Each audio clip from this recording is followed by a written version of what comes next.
मित्रांनो, एक दवाखाना बाहेरून अगदी साधा बरं का, पांढरा शुभ्र, कुठल्याही सर्वसामान्य हॉस्पिटल सारखा दिसणाराच तो दवाखाना. पण त्याच्या आत गेली 6 वर्ष रोज एक निष्पाप जीव जन्माआधीच संपवला जात होता. 6 वर्ष, 72 महिने आणि तब्बल 300हून अधिक कळ्या उमलण्याआधीच खुडल्या गेल्या. हा कुठल्याही मालिकेच्या किंवा देव माणूस जो काही मालिका आहे त्याचा काही सेट वगैरे नाहीये. ही आहे कोल्हापूरची आजची भयानक वास्तुस्थिती. आणि सगळ्यात धक्कादायक गोष्ट कोणती असेल तर हे महापाप घडलं आहे खुद्द राज्याच्या आरोग्य मंत्र्यांच्या स्वतःच्या जिल्ह्यात. हो, आज आपण बोलणार आहोत महाराष्ट्राला हादरवणाऱ्या अशा एका प्रकरणावर, जे केवळ एका डॉक्टराच्या गुन्ह्यापुरतं मर्यादित नाही तर संपूर्ण व्यवस्थेच्या अपयशाचं, प्रशासनाच्या बेपर्वाईचं आणि समाजात खोलवर रुजलेल्या स्त्रीद्वेषी मानसिकतेचं हे एक भयानक चित्र आहे. नेमकं काय आहे प्रकरण जाणून घेऊया आजच्या या व्हिडिओमधून. नमस्कार, मी आपल्या सर्वांचा मित्र अक्षय ताटे आणि आपण बघताय सत्य पे सत्ता. प्रश्न तुमचे, आवाज आमचा. मित्रांनो, कोल्हापूर हे आई अंबाबाईचं म्हणजे करवीर नगरी, महालक्ष्मी मातेचं सर्वांना प्रसिद्ध असं मंदिर आहे. परंतु त्याच कोल्हापूरच्या करवीर पोलिसांनी अलीकडेच एक गर्भलिंग निदान चाचणी रॅकेट उघडकीस आणलंय. कदमवाडी परिसरातील प्रतिमा हॉस्पिटल हेच ते ठिकाण जिथे माजी civil surgeon doctor Chandrakant Gaikwad देव माणसाचा बुरखा घालून पांघरून चक्क कसायचंच काम केलं.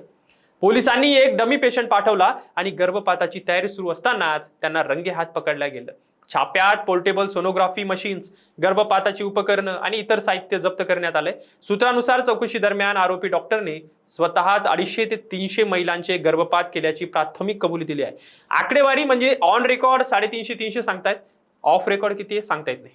आता इथे थांबून जरा विचार करा बरं का, हा माणूस कोणी सामान्य व्यक्ती नव्हता.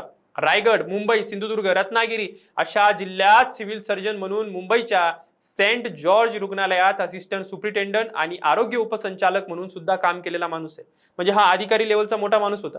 म्हणजे ज्याच्या खांद्यावर एकेकाळी आरोग्य व्यवस्थेचं रक्षण करण्याची जबाबदारी होती, त्यानेच निवृत्तीनंतर त्याच व्यवस्थेला विकृतीचं एक हत्यार बनवलं.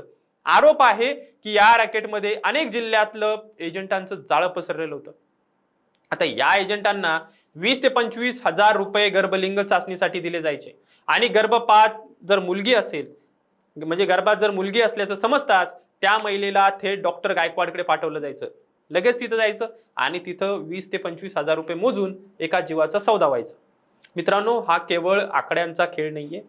ही 300 मुलं, म्हणजे जी मुली आहेत किंवा मुलं वाटेवर जे असतील ते, पण ते आजच्या कोणाच्या तरी घरी हसली असती, खेळली असती, कोणाची लेक बनवून वडिलांच्या डोळ्यातल्या आनंद बनली असती, पण त्यांना जन्माआधीच नकोशी ठरवून संपवण्याचं आलंय.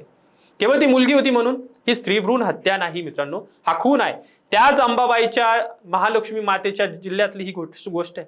नियोजनबद्ध खून आणि त्याला साथ देणारी संपूर्ण साखळी तितकीच गुन्हेगार आहे. आता प्रश्न इथेच संपत नाहीये. प्रतिमा हॉस्पिटलला परवाना होता का, हा प्रश्न आजही अनुत्तरितच आहे.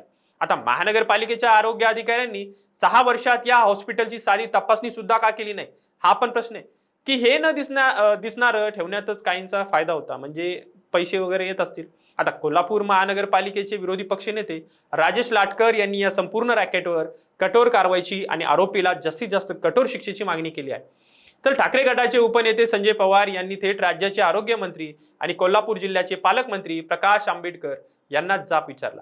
तुम्ही या जिल्ह्याचे पालकमंत्री आहात, आरोग्य मंत्री आहात आणि तुमच्या जिल्ह्यात 6 वर्ष हे महापाप सुरू राहिलं, ही तुमची आणि तुमच्या खात्याची मोठी नामुष्की आहे.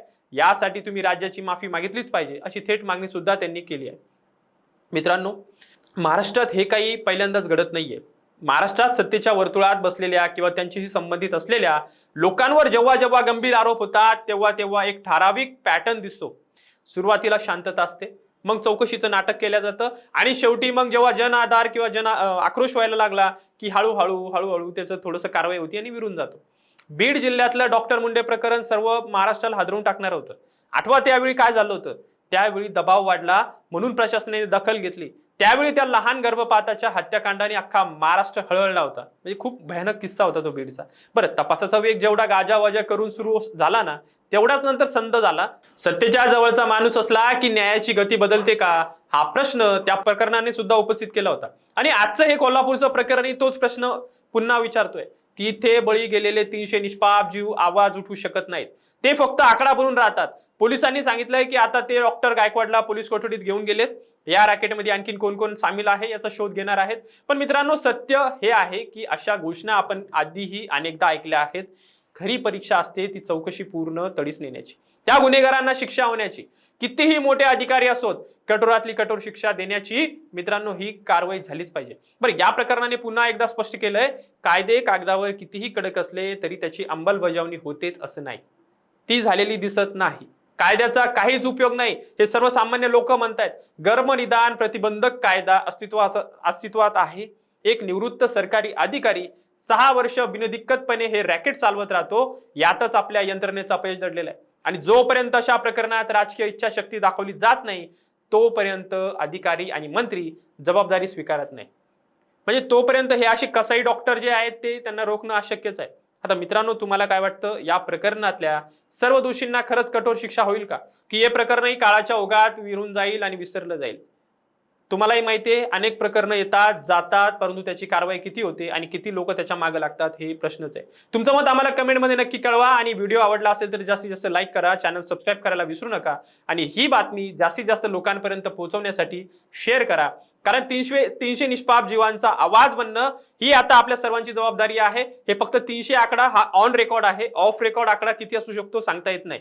त्यामुळे जास्तीत जास्त लोकांपर्यंत ही जनजागृती करा. आणि कोल्हापूरमध्ये हे जे काही प्रकरण घडलंय, अंबाबाईच्या नगरीत हे असं घडणं खरंच निष्पाप आणि खूप मोठी गंभीर अशी ही समस्या आहे. त्यामुळं निश्चितच येणाऱ्या काळात कोल्हापूरमध्ये आई जगदंबेच्या या करवीर नगरीमध्ये काहीतरी घडलं पाहिजे अशी अपेक्षा व्यक्त करूया. आणि जाता जाता सर्वांना एकच संदेश आहे, तुम्ही तुमच्या आसपास जर असे काही प्रकरण असतील तर कमेंटमध्ये निश्चितच कळवा आणि शेअर करायला विसरू नका. धन्यवाद. लग्न ठरलंय ना तुझं? आणि हे काय? अगं मला पीसीओडीचा त्रास आहे, कधीतरी हे सासरी कळेलच ना. मग त्याच्यामुळे मुलं होण्यात अडचण येते ना. हे एकतर पीसीओडी इतका गंभीर आजार नाहीच आहे आणि त्यावर सोपा उपाय आहे. आपल्या ईशाला लग्नाआधी असाच त्रास होता. तिने डॉक्टर चाटेज होमिओपॅथी क्लिनिक मध्ये उपचार घेतले आणि तिला आता 2 मुलं आहेत. डॉक्टर चाटेज होमिओपॅथी क्लिनिक, साइड इफेक्ट नसलेला होमिओपॅथीचा नैसर्गिक उपचार. 9545727107